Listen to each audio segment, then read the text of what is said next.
Parliament recently passed the Women's Reservation Bill. Today we'll tell you what this bill seeks to do, why it's needed, and how the Parliament will look after this bill comes into effect, and why it's been criticized by many.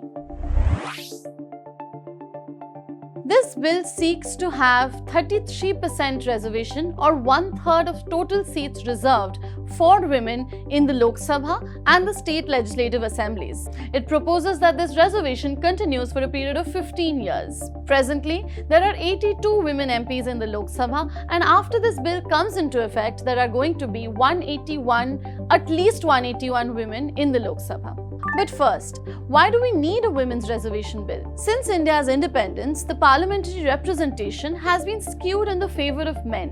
In the first ever Lok Sabha, women occupied only 5% seats. Now, they occupy 15%. Given the patriarchal nature of our society, women traditionally stayed away from the public eye and therefore politics. This bill seeks to bring about equitable democratic representation which will allow women's voices to be heard. The history of this bill can be traced back to many years ago.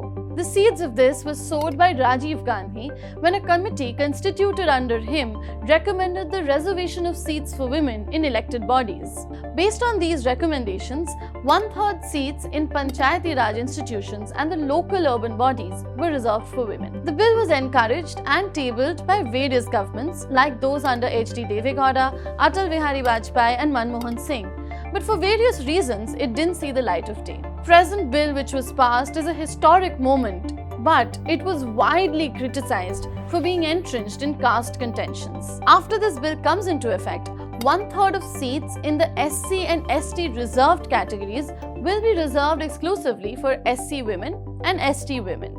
The argument against this hinges on the fact that women cannot be treated as a monolithic group and reservation needs to be intersectional. Without explicit reservation for OBC, Adivasi and Dalit women, many argue that the minority groups will continue to not occupy enough seats. They argue that the financially well-off or the upper caste women will continue to dominate even the seats reserved for women in parliament. The demand here is for sub-quotas within the women's reservation.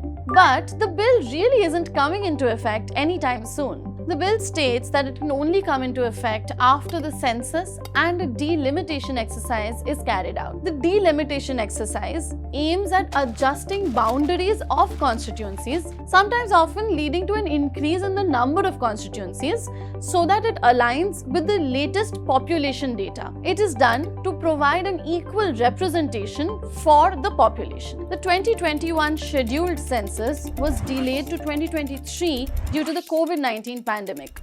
Now, given the upcoming 2024 polls, it is not likely to happen till the polls get over. Now, if the census is finished by 2026 and the delimitation exercise is carried out after that, the bill is not likely to come into effect anytime before 2029. Tell us in the comments below what you think about the Women's Reservation Bill. If you like this video, don't forget to like, share and subscribe to HerZindagi.